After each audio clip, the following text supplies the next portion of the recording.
As peace comes to Israel and Gaza, Trump faces criticism at home.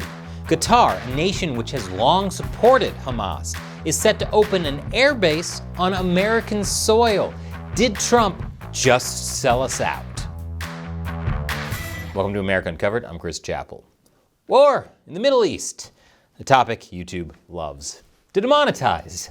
That's why I'm so grateful to today's sponsor, Outskill. 2026 is less than 80 days away, and if you look back at the goals you set, you would have barely made progress, especially when it comes to learning the skills you'll need to survive next year as AI rapidly transforms our world. Right now, Microsoft is poaching the best AI talent, while spending tens of billions of dollars on data centers and AI development. 78% of businesses are already using AI. It's scary, but not this Halloween, not for you. Because I've partnered with Outskill, the world's first AI-focused education platform.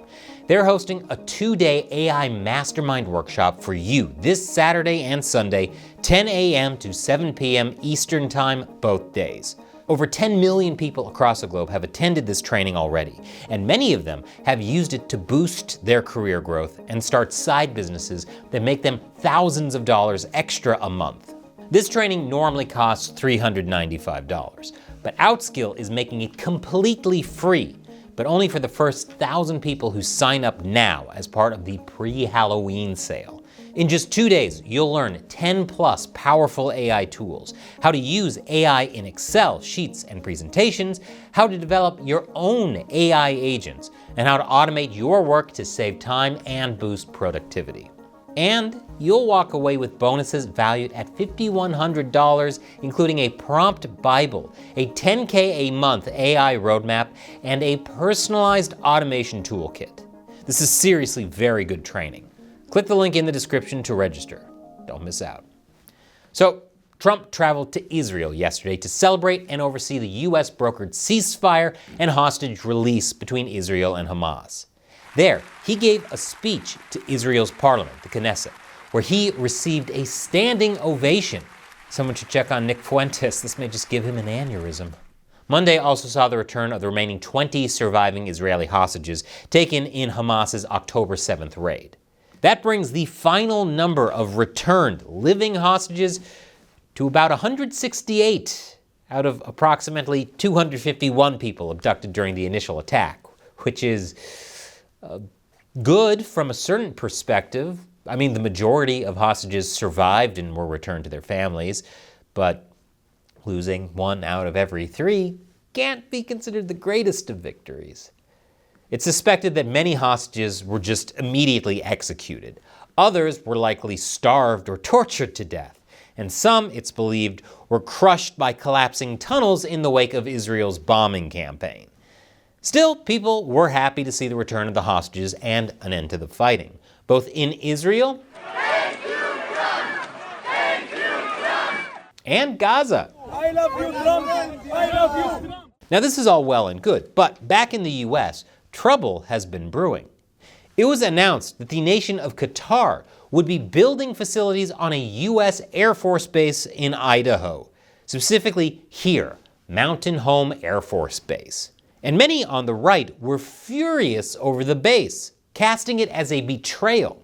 Republican activist and sleep paralysis demon Laura Loomer was among the most vocal critics, speculating that Islamic terrorists would use those F-15s to commit the next 9/11 and lamenting, "We live in a Muslim country now." I don't know about that last part. Muslims are only like 1% of the US population. Granted, if you live in Dearborn, Michigan, you could make some kind of argument. But regardless, has Trump sold America's sovereign territory to a foreign power?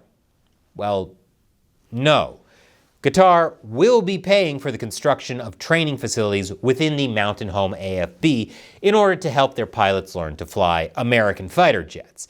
It's basically a 10-year rental agreement with the US maintaining full control over the base. And Qatar won't be the only country with troops there. They'll actually be sharing the base with Singapore. Similar deals have been struck elsewhere with Japan, NATO, and various other nations. But what about Loomer's first point about this posing a threat to American security? Trump did previously criticize Qatar over its links to terrorist funding. The nation of Qatar, unfortunately, has historically been a funder of terrorism at a very high level.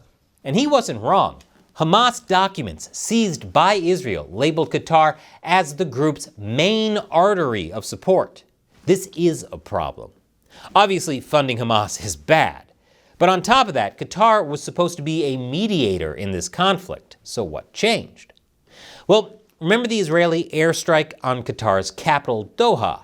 That attack killed 5 Hamas members along with a Qatari security official. This attack humiliated Qatar. They briefly froze all attempts at mediating the Israel-Hamas conflict. However, 2 things soon became clear. First, Hamas realized that Qatar could no longer protect them.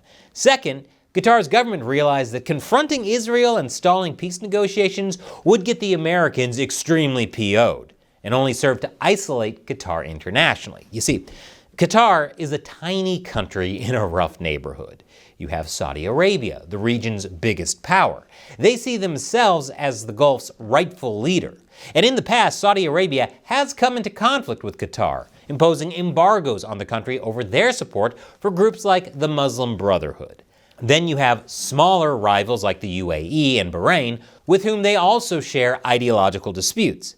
And then you have Qatar's frenemy to the north, Iran, who funds Shia militias all across the region. Without American support, it's likely that Qatar would eventually be gobbled up by one of these other players. Therefore, the smart move was to protest the attack, but quietly let the peace negotiations move forward. Additionally, Qatar seems to be walking back a lot of its support for Hamas. They even went so far as to sign on with the declaration calling for Hamas to disarm and an end to its rule in Gaza. Trump, for his part, allowed Qatar to save face by forcing Netanyahu to make a call to Doha apologizing for the attack. He followed this up with an executive order guaranteeing the security of Qatar against any foreign power. The facilities at Mountain Home are just the cherry on top. In a nutshell, the Israeli attack on Doha forced Qatar to realign its foreign policy.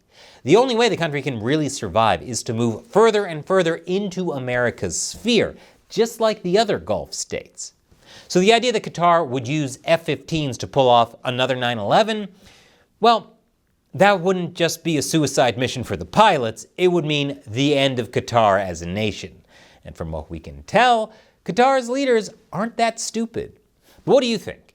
Is the Qatari Air Force Base a good idea? Leave your comments below. I do read as many as I can. And don't get left behind when everyone else is learning how to use AI. Be one of the first 1,000 people to click below and book your slot for OutSkill's AI training this weekend.